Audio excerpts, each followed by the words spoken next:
This video was recorded live at the Experience Expo 2019. During the event, we did have some audio issues, so we have had to cut some of the audio and we have had to edit some of this audio to increase its listenability. Unfortunately, some of the earlier video was lost, but we will pick up the forum just after the introductions of each of the participants. Those participants are Louise Gillis from the Canadian Council of the Blind, Chelsea Muller from Balance for Adults, Albert Ruel from the GTT program of the Canadian Council of the Blind, and Yuta Treviarnas from Inclusive Design Research Center. We hope you will enjoy the rest of this video. If you'd like more information, you can contact the Canadian Council of the Blind's head office in Ottawa, Canada. You can phone them at 613-567-0311 or visit us online at www.ccbnational.net. This event couldn't have happened without the amazing support of the Ottawa Toronto Visionaries chapter, and you can reach them at 1-416-760-2163 or visit their website at www.ccbtorontovisionaries.ca. I hope you enjoy the rest of this program. The first theme we're going to talk about is understanding accessible technology and the current Canadian landscape and the role it plays. Professor Treviarnas, what is accessible technology and why is this discussion so important? Thank you. In the business of technology, there's this fairly destructive and pernicious principle called the 80-20 principle. And what it generally says is, if you want to reach 80% of the people, you can do 20% of the work and don't worry about the difficult 20%. Well, you can probably imagine where individuals that can't rely on sight are, they're considered the difficult 20%.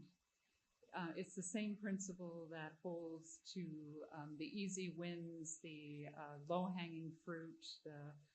There's many ways to say that.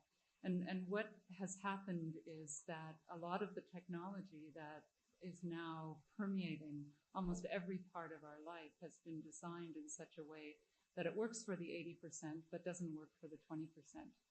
And what we've done in order to bridge that gap or to address that is to create assistive technologies. And these assistive technologies are specialized technologies that you need to use if you can't use the standard stuff. But the problem is, just like it's a wheelchair is pretty useless if you need stairs, the screen reader or a refreshable braille display or a screen magnifier is pretty useless if you need applications or documents or things within your work or your school that won't interoperate with them.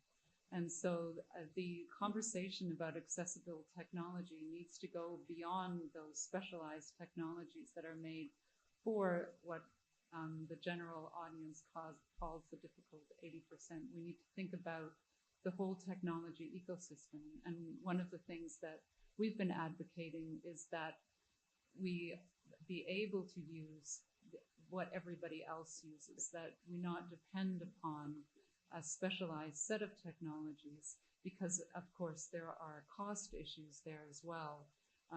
It's up to 10 times as expensive for someone that's using a refreshable braille display to get online and to study and to work as it is for someone that doesn't require an assistive technology. And so I'm hoping that this conversation today will be about that entire ecosystem, all of the things you need to participate fully in work and education and other parts of life. One quick question. Are you saying that technology that's available for everybody should have an assistive element to it? Well, technology that is available for everyone should be sufficiently adaptable.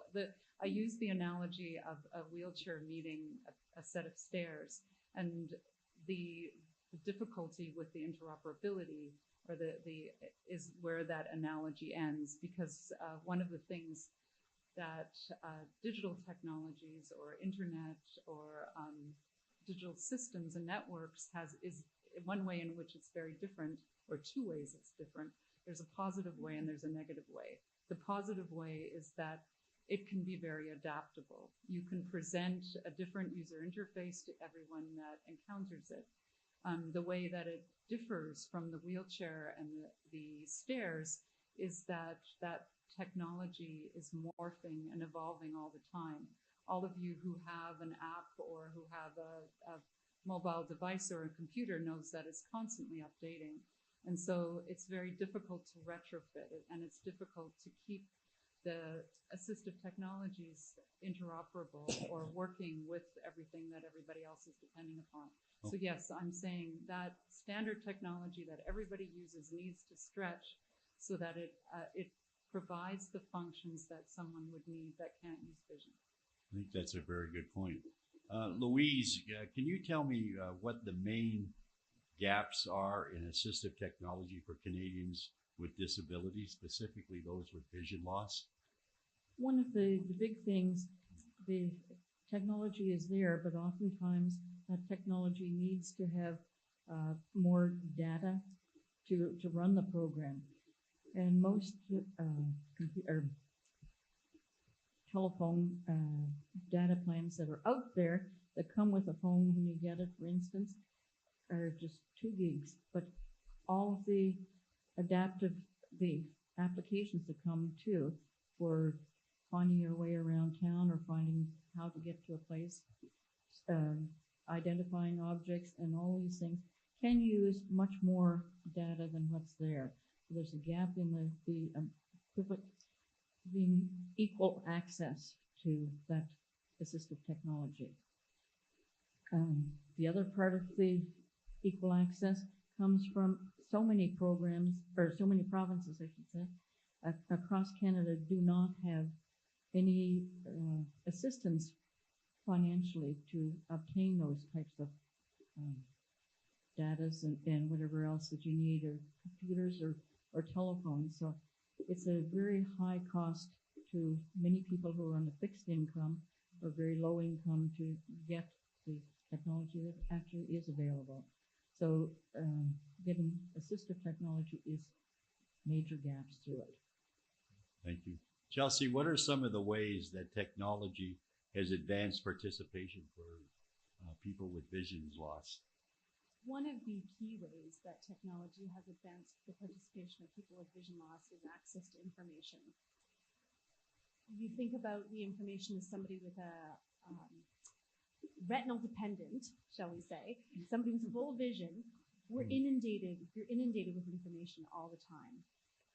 Prior to technology, things like reading a newspaper, reading a book, things like accessing materials for research were all much more difficult. Either you would require a human assistant or require cassette tapes, or dare I even go back further, 8-tracks, to access that type of information. And it was cumbersome and clunky.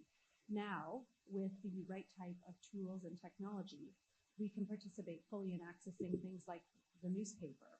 We can access things like social media. And through that, we're able to participate fully and stay current and up to date. Along that same vein, I would say that advocacy has really blossomed because of technology. Albert mentioned the Get Together with Technology, and there's a lot of great advocacy work that happens via social media through disability and non-disability platforms alike, things like The Mighty, where people post articles, ask questions, and share in a digital space and support one another from globe to globe, and that's huge.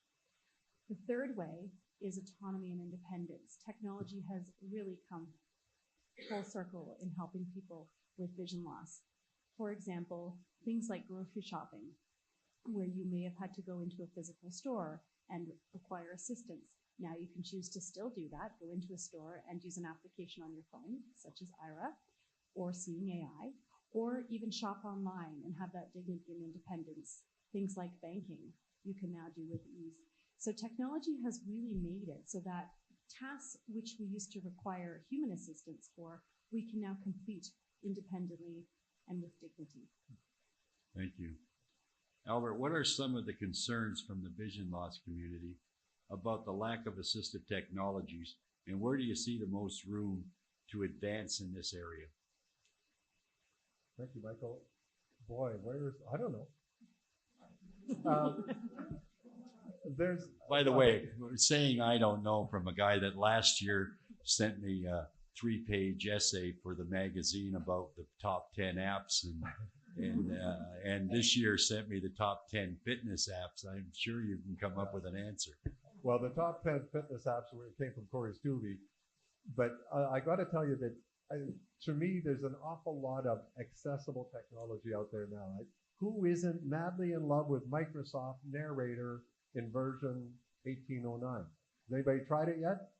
You know, we're soon not going to have to buy a third-party accessible or assistive software to run our computers. So the PC is going to catch up to the Apple computers and have a built-in screen reader that ships with every single device. So it's moving ourselves away from accessible or assistive technology and more into accessible, mainstream, off-the-shelf technology. I love that I can walk up to a bank machine, plug in the headphones, and away I go. Nobody has to see how broke I am. And the other really big, I think the next wave has to be, we've got to shore up the training side. You know, how many thousands of dollars are sitting in your homes in assistive and accessible technology that you just don't know how to work, or you don't know how to maximize its effectiveness and efficiency in your lives, in your work, in your play, or whatever. And I've worked in that funding field where we were funding the purchase of assistive technology or accessible technology for people. And the hardest job we had was not convincing the funders to fund that refreshable Braille display for that JAWS program. The biggest fight we had was getting enough training so that people could become efficient. I think it's the next step we have to make, and get funders to understand how critically important training is. Thank you. Uda, you've already dealt with this, and if, so I'll give you, 30 seconds if there's anything you want to add, but what would be accessible technology ecosystems that supports equitable participation look like? Right. So I'm just going to add something very specific, and that is here in Ontario, we have the Accessibility for Ontarians with Disabilities Act. And one of the things that happened within the Act was it said that the websites that are open to the public need to be accessible, but the websites that were private to the corporations or the businesses didn't have to be accessible. And so what happens, of course, is that means that individuals that wish to find a job are not going to have, or the business, the employer, isn't obligated to give access to all of the applications that are within the job. So one of the things that I would advocate is for people to support that the entire ecosystem, everything that you need access to in order to work, in order to learn, be compatible or integrate as a mainstream product, things like screen reading and magnification and Braille systems. Thank you. This is maybe a different question from a different point of view, but Chelsea, the government of Ontario is one of the few provinces that has any type of major program on assistive technology. And from what I understand, you can change your technology every 5 years. In a very brief period of time, can you point out the fact that, changing your technology every 5 years, your assistive technology every 5 years, does not allow you to keep up and is not inclusive? Certainly.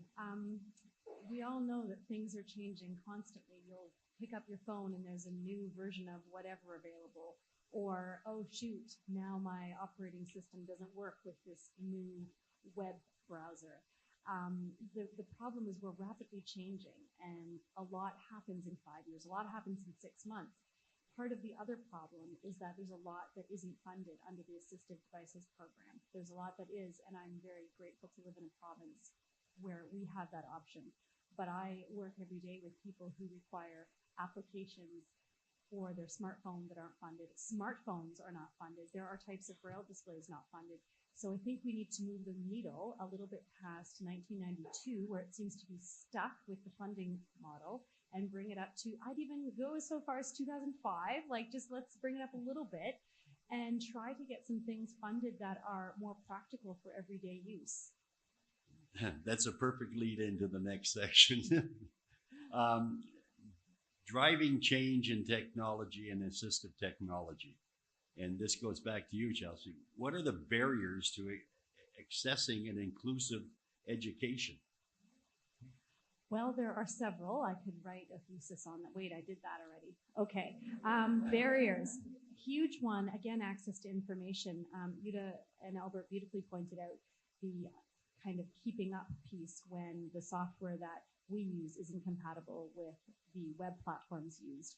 I work with a number of students, and the problem is the course platform that their faculty member is using is not accessible with JAWS, with VoiceOver, and they're left behind. The faculty member doesn't know how to provide that support, and it's up to the student. And by the time a human assistant is employed by the disability office, we're halfway through the semester, grades are suffering. We all know our employment rate is abysmal, and we know that in order to improve that, education needs to be accessed and needs to not have that barrier. So I think what needs to happen is education at the university faculty administration level about the importance of using accessible platforms, and supports put in place right away for students when they're coming in, taking those courses. Thank you. President Gillis. How can innovation in assistive technology improve the outcomes for students in the classroom? And what are some of the areas that can be improved for older populations? Well, there's a lot of innovation in technology, as we've heard, but the improvement, it has to be more equal across the provinces. That's one of our big things, because once a student leaves their school, and they may want to maybe take a year or two off and decide which way they're going to university, they may get the technology available to them again, but it depends on where they're going. So the innovation may not be there, it may be there, but the accessibility to it is not there. And when we go up to the senior level, in the majority of provinces, again, there's nothing there able to get it. Me, for example, who lives in Nova Scotia, if I need anything in accessible technology, I have to pay for it out of my own pocket. Do I eat this month? Do I pay my rent this month? Those are all questions that we need to ask and need to find out, because people who are in the older age group and losing their eyesight, they too have a great need to get to know more their families and be able to communicate with their families if they can't see them. A lot of us here are able to use FaceTime, but somebody can't afford a telephone for that, or the plans that they need to run it. So we need to really look at how we can equalize technology assistance across the country. And I keep saying that because I'm representing national here. Thank you. Professor Trevianis, are there examples of helpful practices and policies in other jurisdictions around the world? I think one really powerful tool is the power of government to purchase things. Certainly the Canadian government is one of the largest customers in all of Canada, and that holds true for other governments as well. So there are other jurisdictions that use that power a lot more effectively. What they say is, we won't buy a textbook within our schools unless it's first given in an accessible format. We won't purchase a browser or a learning management system or a work piece of software unless it is provided to us in an accessible format. I think we need to, within all of our jurisdictions where we have public funds to purchase things, insist that we be provided with the accessible versions first. And that then will ripple through the various other areas because the governments are the largest spenders quite often. The other thing that I want to just very quickly mention as well is this is something aspirational that other jurisdictions are considering, and that is right now, most of the laws regarding accessibility say that the people like Microsoft or Apple or Amazon or Google, etc., only need to make their systems compatible with the assistive technologies that are out there. One of the things being considered is to say to Microsoft and Apple and the fairly powerful companies that are moving so fast that whatever you create, it has to be fully accessible to everybody. You don't stop just at being compatible with assistive technology. What that would mean is they would be the ones that would have to ensure that if you are blind or if you have partial sight or you require the assistive technology features, that their systems right away work with all of those features. Thank you. Chelsea, what do assistive technologies mean for the low vision community, and how can better technology improve other areas of their lives, including the quality of life? Well, I think as I alluded to earlier, first, having access to the technology will help to improve quality of life. I'm sure that all three of my colleagues up here can speak to the difference it makes when you have access to a personal computer or a smartphone. Quality of life is huge if you're able to use technology to engage, reduces isolation, for example, allows you to connect with a community, allows you to have a voice, allows you to find employment and know about employment and stay current with employment trends. I think the other piece around technology and low vision or people who have no vision is the idea that we're now able to use technology that anybody else can use. It's interesting, I was saying to one of my colleagues before the panel started, that things built for convenience like Siri or the Echo or Google, those were built for convenience and to help the retinal dependents, but they are great for people with visual and other types of disabilities. They've enhanced our independence, improved our ability to maintain autonomy. So I think one of the things that's starting to happen is things built for convenience, like Siri, are really starting to help us as a disability community. So it's just making good business sense to build things that are inclusive and universally accessible. Thank you. Albert, what is the Canadian Council of the Blind doing to advocate for improved assistive technology for blind, low vision Canadians, or Canadians that are blind, low vision? Hey Google, what's the CCB doing? Oh. It's Alexa, I don't know. The other day I had way too much fun and somebody told me I need to find something important to do, but I was sitting in the living room and I thought, wait a minute, I got all three of them here. I said, hey Google, hey Siri, Alexa, what time is it? They all chimed in at the same time. It's just way too much fun. What was the question? No, the CCB. The CCB is certainly with the 84 chapters across the country, and each one of those chapters and the members therein do their own round of advocating, whatever is top of mind and important to that particular assembled group. So we certainly see a lot of variety across the country. The Get Together with Technology program, the CCB health and fitness programs are starting to work us more into the technology arena. So we're certainly, working hard to try and get companies to, consider accessibility and making everything available to all of us all the time without having to bring a set of eyes into the room. I think we're certainly working. We have a national, what do they call it, advocacy committee. I think Jim Tokus, you're in the room. Jim is a member of the National Advocacy Committee. Louise Gillis is, and I am, and a few others.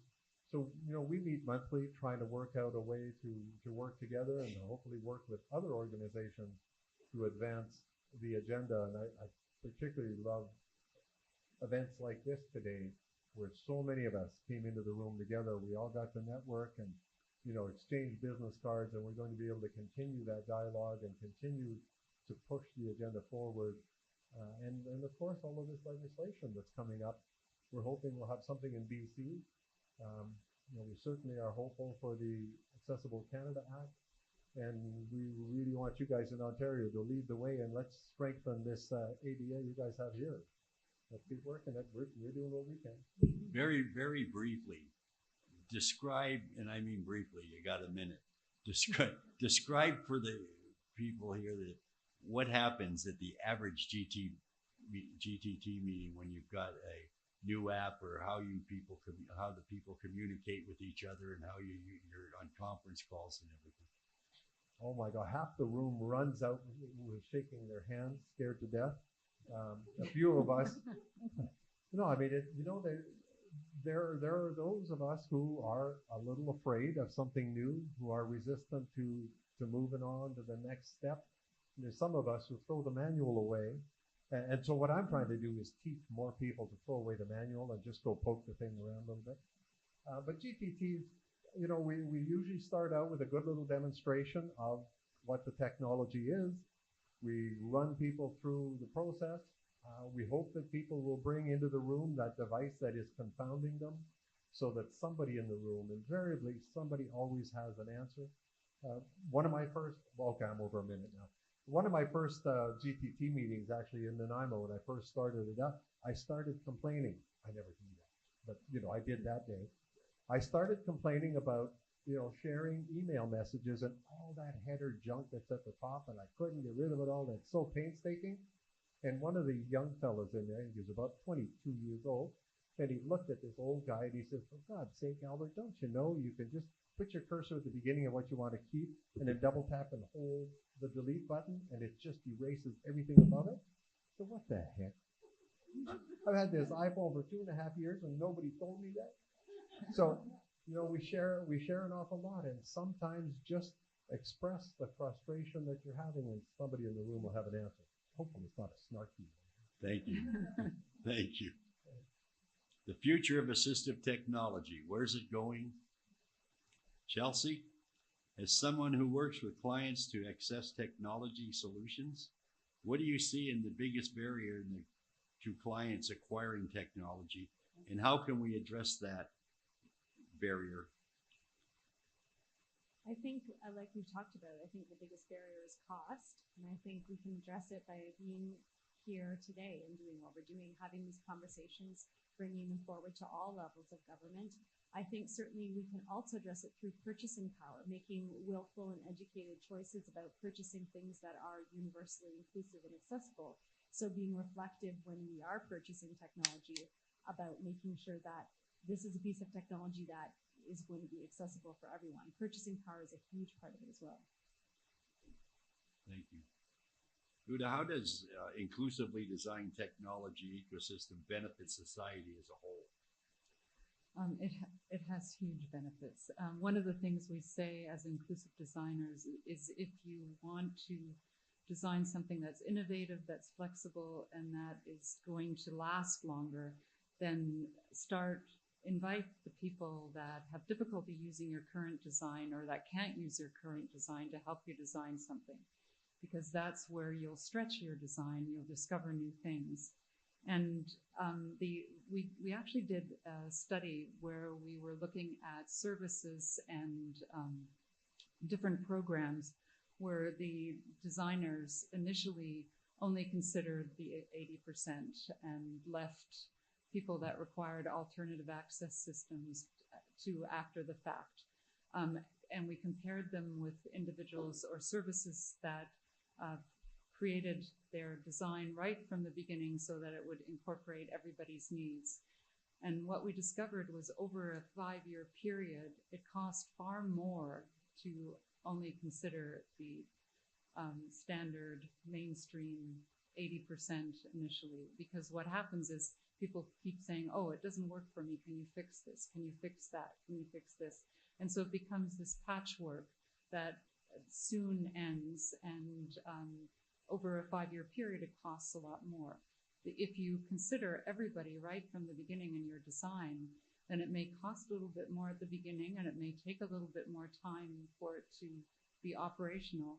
But what will happen is it will last much longer, and over a 5-year period, it will cost much less. Thank you. Albert, when we talk about effective assistive technology and the change, how best can we use that to change the employment landscape in Canada? And that's for our community here. So effective, accessible technology. You know, I think one of the really key principles is to retain flexibility. I think Chelsea, you mentioned that one of the problems with a funding program like ADP is that it's a list-based program where, you know, when a new piece of technology came out last year, it's going to take 7 or 8 more years before it makes it to the list. Where one of the beauties of, you know, the limited program we have in British Columbia is that there is no list. The goal of the program is that a person has certain limitations, they have certain job duties, and where we can, we will build a technological or skill development path to bridge those two things. And so it does not, we don't have to go to a list to see what we do about reading problems. We go to the job, we go to the employee who's going to be doing that job, and we say, okay, so what do you need? How are you going to be able to get that information into your brain so that you can deal with it and communicate it? You know, so in our province, we're able to fund the ORCAM, and we have done that. We have, sadly, we some iPhones for, so, you know, we still have some shortcomings, but we have to be flexible. We have to look at the job, look at the individual, what's their skill level, and what do they need? That needs to be the only criteria. Albert, where does advocacy come into play? Advocacy by each member of the community. Well, I think, you know, we in the blind and low vision, partially sighted community, you know, we need to be talking to everybody.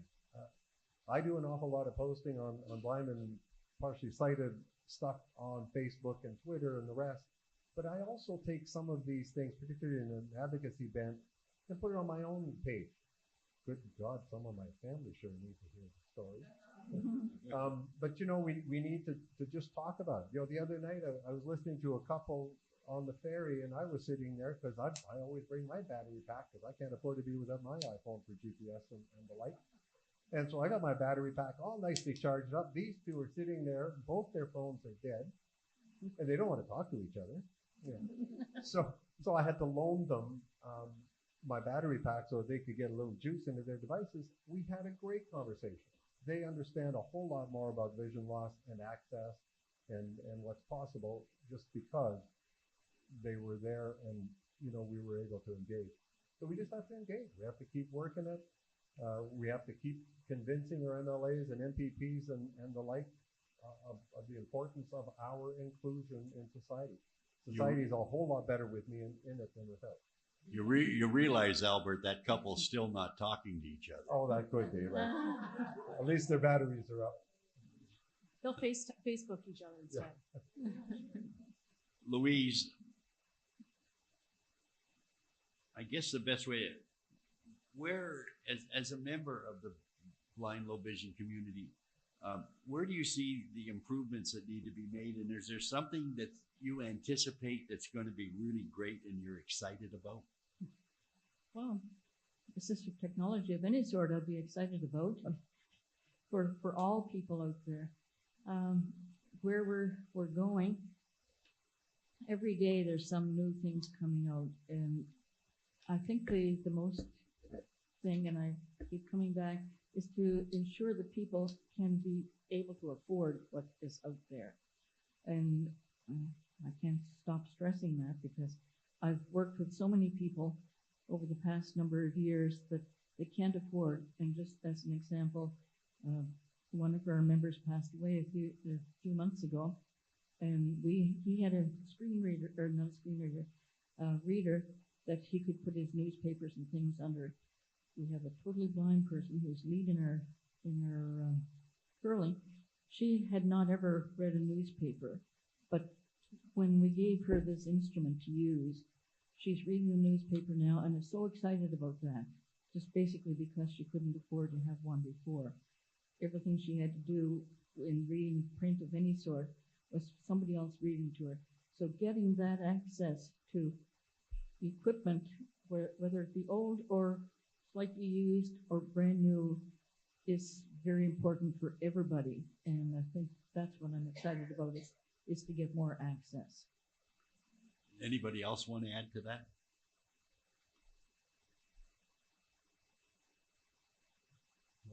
We'll get a chance for questions later in a few minutes. What's the takeaway message? And I'm asking each of the panelists to respond to this. And we can start with Louise and work our way down. But what is the takeaway message for the audience about assistive technology and how we can harness rapid innovations to improve the lives for those with disabilities? So Louise? I think what's most important for you folks out there is to, when the survey comes out, provide your information on that to us so that we can work together as a group of persons with vision loss, whether we're totally blind or partially sighted, to make this a great change for this lovely country of ours, to get better awareness and better access to accessible and assistive technology. Chelsea? I think for consumers, for those in the room, to take advantage of things like the GTT, like offerings from the CNIB and Balance around learning the assistive technology and the mainstream technology and knowing what works for you and understanding how you might be able to use it in your daily lives. And that might mean different things for different people.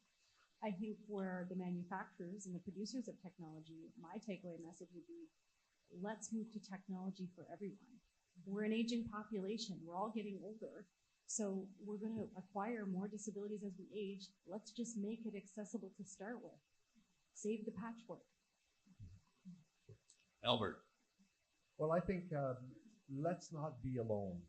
I think isolation and loneliness has a great impact on us and not always positive. I guess as the odd hermit that loves it up there on top of the mountain. But I learned some really good entry-level blindness skills from the professionals at the CNIB way back, God, 30 years ago already.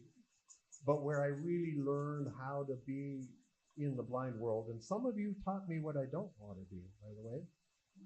Many of you taught me, a better way, but boy, I've learned a couple of roads I didn't want to travel too, which were important lessons as well. So coming together as groups of blind and partially sighted individuals, supporting each other, working together on advocacy, on learning, on moving the agenda forward is so critical. Don't be alone.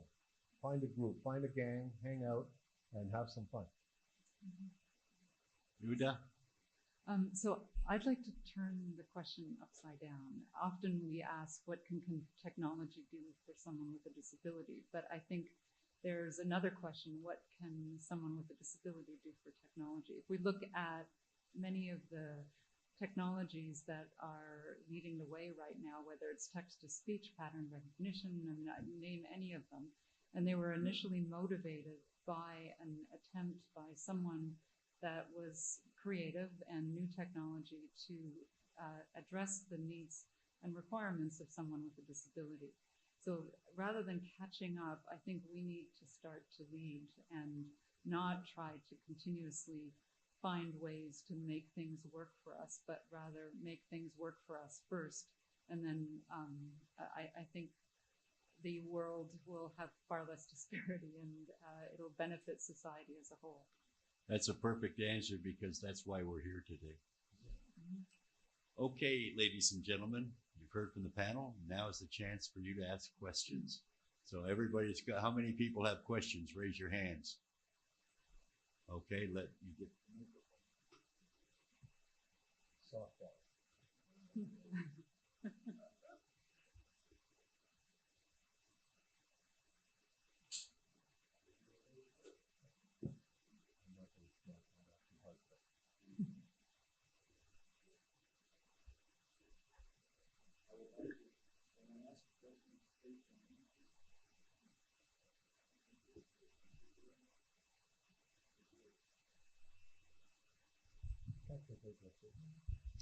Thank you.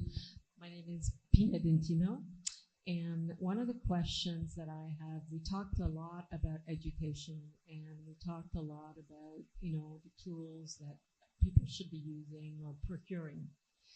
But there's a lot of tension between the actual authors and making the content accessible.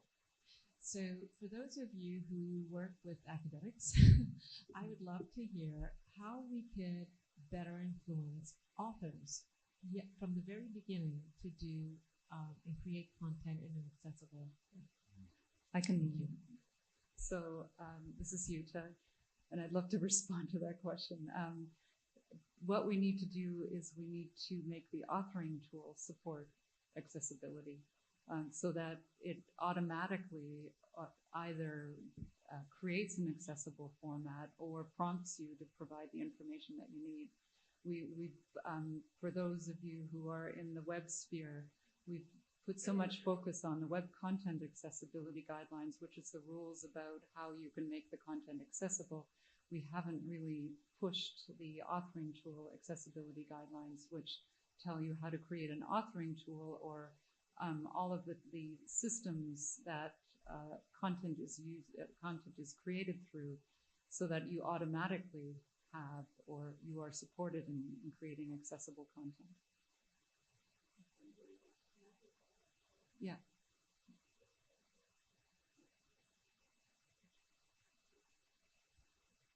So thank you for that, Yuta. But I guess the question really is, how do you influence authors?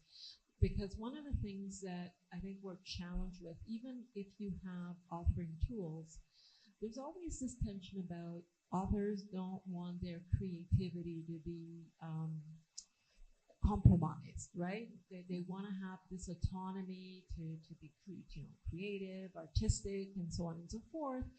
And so getting them to understand that they can do all of that, yet still be accessible.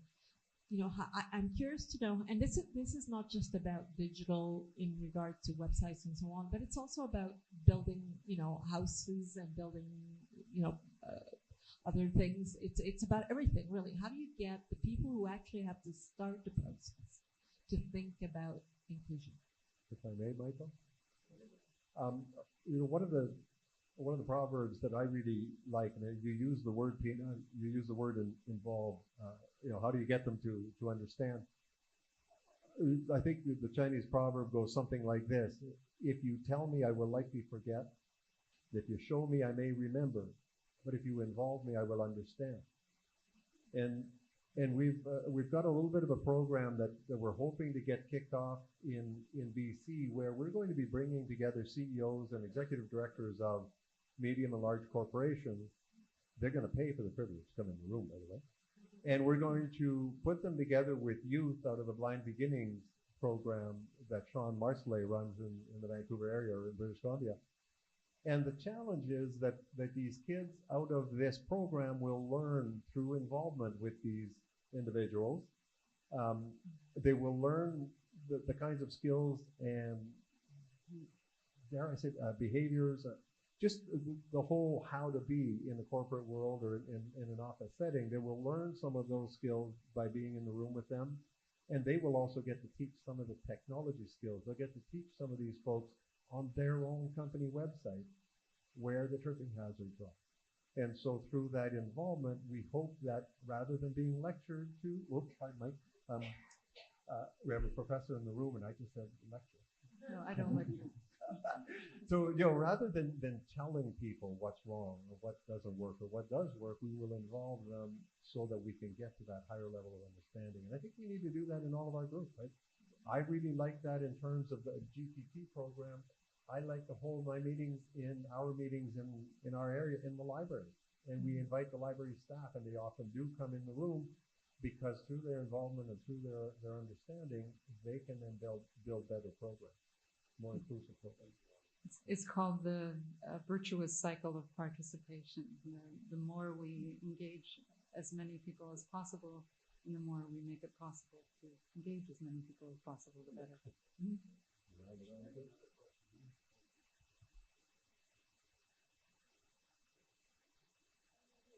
My name is Angela. I have a comment and a question. I know that many people who are listening to the sound of my voice do not approve and or are afraid of the internet and its various means, meaning the online community, Facebook, Twitter, and or chat sites or software. How can those of us who know it and love it, and it has grown me a lot, help the rest of this world to know that it is okay to go forward and make a difference with this? Sure, I guess I can start because Angela, you articulated something that is part of the challenge I find, but I like challenges that I find in the work I do, and I'm sure Albert could say the same thing. I think part of it is it's one person at a time. Changing the world is a big feat, and I also think it's about meeting people where they are. So a lot of people that I work with didn't grow up with the internet and didn't grow up with Googling and Twittering and whatever. So I think it's number one. It's sort of meeting people where they're at, finding out what is it you're nervous about. Is it a privacy concern? Are you nervous about using a computer? Are you thinking you're going to blow up your computer? Or, oh my gosh, I don't know what's going to happen when I press this button.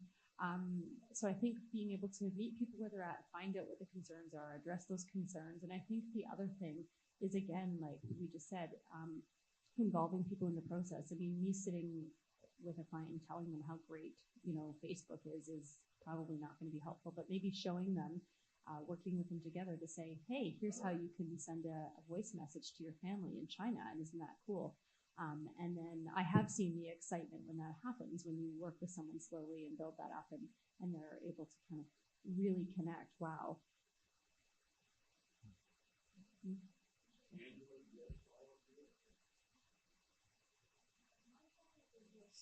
I've been on the net since 2000, and I have not looked back. This we're now experiencing physically, I experienced for the first time around 2005 an accessibility in Expo online. It had different rooms, all virtual in a chat client, which no longer is used much right now and nowadays, but it was done much like what happened today earlier.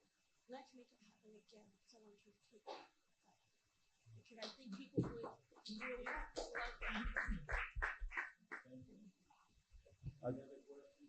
I just wanted to add very quickly, we talk about Facebook and Twitter and the internet and all this information that's out there. How much better off am I? Because my granddaughter is 3.5 years old. I started building her a toy box when she was born. It's still not finished. I don't know how much better off I am with Facebook and Twitter. I have a question here. First of all, I would like to thank the gentleman for setting up a program in British Columbia to bring in CEOs, because bringing in that accessibility and technology is very close to my heart. My question is to those who work at OCAD and also other people. I know that OCAD does have a program to create more accessibility in I think it's businesses around the community, if I remember correctly. But at the same time, I was also wondering, wouldn't it be nicer if people who are partially sighted or are, let's just say, independent of retinal dependencies, Retinal distraction. distractions, could get hired in technological positions where they can also be trained and potentially train others as well. And what do to support that initiative? And that program that's upcoming in British Columbia, don't anybody give me anything credit-wise on that. It's Derek Wilson and Sean Marsway. They're the folks putting this stuff together. Yeah, and I completely agree.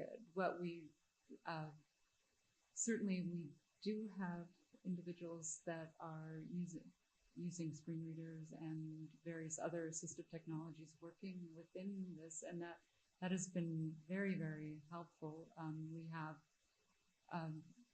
We try to be as diverse as we possibly can. So I agree with you. I mean, here we're talking about a virtuous cycle where the greater the participation of the full range of perspectives helps to make something more accessible all the time.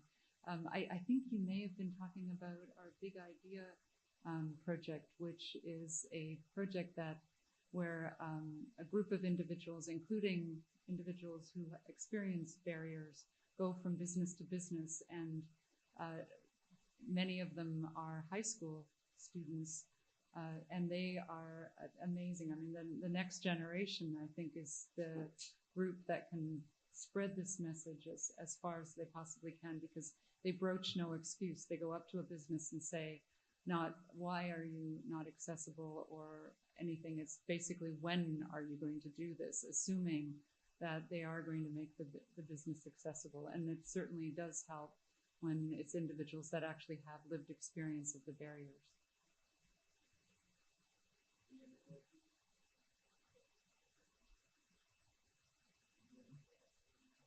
Yeah, you're gonna have to walk, Mike.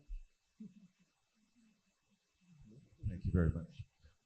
My name is Wayne Smith, and I'm the Toronto chapter coordinator for the Tetris Society of North America, which is a registered charity. What I do is I find skilled volunteers to make customized assistive devices for people with physical disabilities. And if you want more information about the Tetris Society, I'll talk to you about that, or check out our website at tetrisociety.org. So I'd like to make a comment and have the panelists respond. And I want to go back right to the beginning to what Uta was talking about. Almost every subway station has an elevator now. The elevators were put there to accommodate people with wheelchairs. But you know what? The mommies with their strollers and the people with the shopping carts and the suitcases and the bicycles and the saxophones and the guitars and people like me getting older and having a little trouble with the stairs, we all really happy to have those elevators too. So this is a really important point. I think that when we make things accessible for people with disabilities, everybody's better off. And I think we need to make that point forcefully to people who control the purse strings, our MPs and our MPPs and MLAs. So I would be glad to hear the panelists comment about that.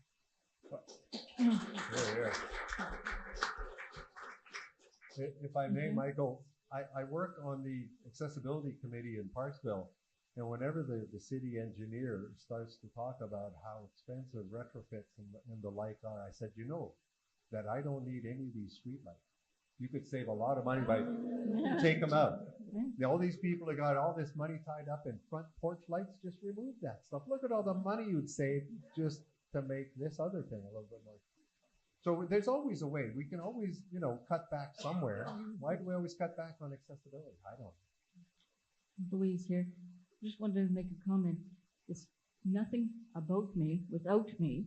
And I think that's important, so that people in this room get involved with accessibility advisory committees in either your hometown of for transportation or whatever it is in that area, in your hospitals, and that, just to make sure that when they're starting a new program or building a new building, that you are there to help them find their way to get around, to make that place fully accessible, and their equipment that they're going to be using within that building accessible as all possible. So get out there and work with us on all this. Louise, you might want to just mention that when you're talking about this, the work that you're doing with Marine Atlantic and the work that the CCB with Jim Tokus and a number of other people did with Via Rail. I would, everybody that has a copy of White Cane magazine, they were available downstairs, and there'll be copies available online and in the next monthly newsletter for the Canadian Council of the Blind that you can read with your scanners. But Louise, you might just want to touch on it because those are two companies that have done some outstanding work in making their transportation and remote transportation accessible. And I will add, just before Louise speaks, is that one of the biggest concerns of one of those two that I mentioned was the fact that no matter how accessible they make their mode of transportation, that when a passenger on their mode of transportation goes to another mode of transportation, they cannot guarantee the same amount of accessibility. Louise? Yes, it's very important with Marine Atlantic. It's the one that I particularly work with and have been for quite a number of years. And it's a group of all disabilities, whatever may be, wheelchair users, people who are deaf and hard of hearing, all working together and with the company to ensure that their buildings, their terminals, their ferries, and everything in between, from the time you get to the ticket right through, even to their websites. And right now they're going over their websites again, but they're involving us. And when they start doing something, they come up with a first plan. It comes by the committee again to see if we have any changes. So each group has the opportunity to make changes that will make it more accessible for us. Via Rail is doing a very similar type thing too. And anybody that's coming to Ottawa will soon find out how accessible that facility is, the terminal right in Ottawa.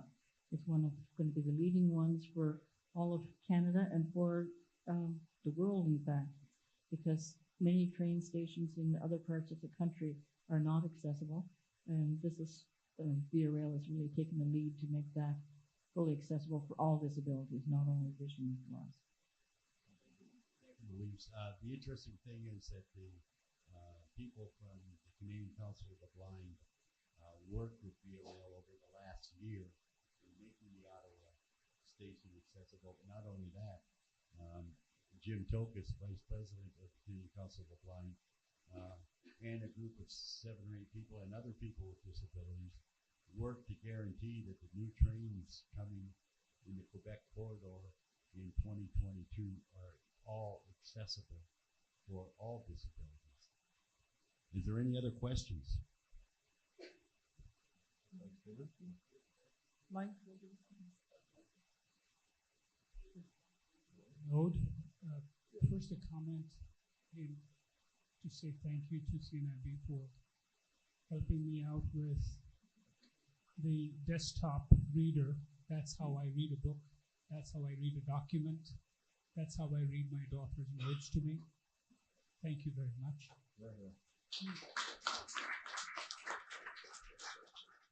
I'm part of the aging population.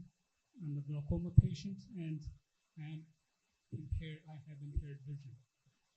I have a hard time going to a restaurant, looking at the menu, and when they point to the chart behind them, I can't distinguish the colors or the text.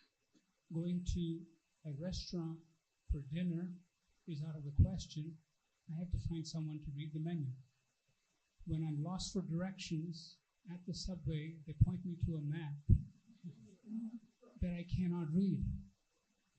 I'm curious, surrounded by other people who are somewhat in the same position or worse off than I am. How do you folks manage? We fake it till we make it.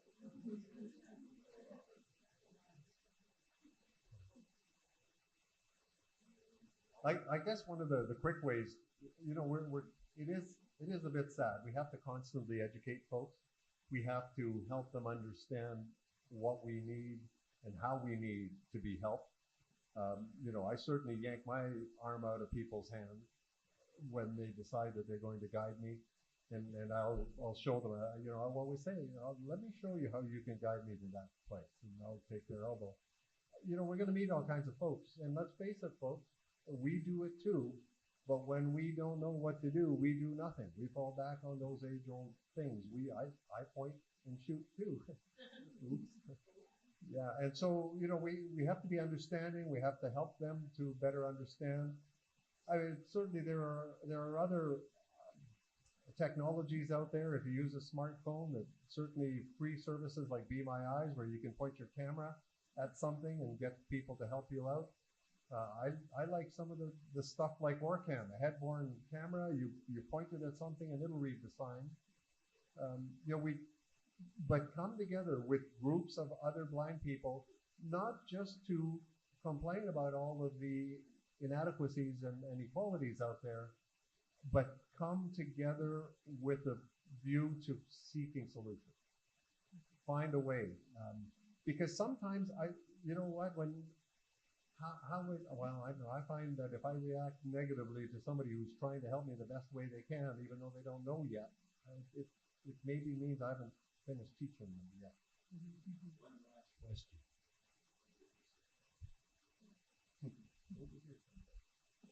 My name is Sam Burns. I want to thank you very much for everything that you do. It was a great talk.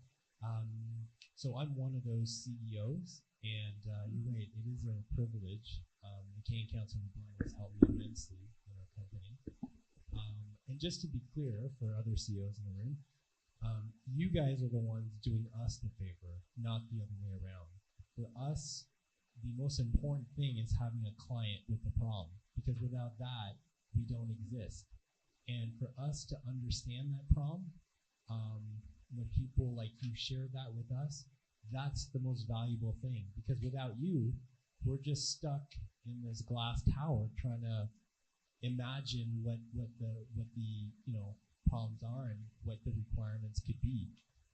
So for us, it helps immensely. So just to be clear, we're not the ones, in a blanket statement for every CEO across the world here, we're not the ones helping you, you're the ones helping us. Thank you very much. Point of view. Thank you. Thank you, ladies and gentlemen. You'll be out of here in exactly 3 minutes. All right. AMI is looking for members for the blind and partially sighted community to agree to participate in a study they're conducting, and would like to get the names and emails for those interested. If you sign up, they'll receive a free AMI charging device. They're looking for your assistance. Speaking of AMI, the Canadian Council of the Blind and the Toronto Visionaries would like to thank them for everything they've done to us to allow this day to happen and to be broadcast live on audio. And Albert.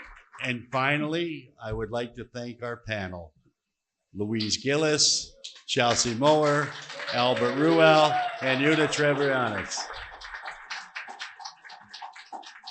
I would also like to thank all of you for your patience and appreciate the fact that you were here today. Thank you and good night. Dinner is served at 6 o'clock.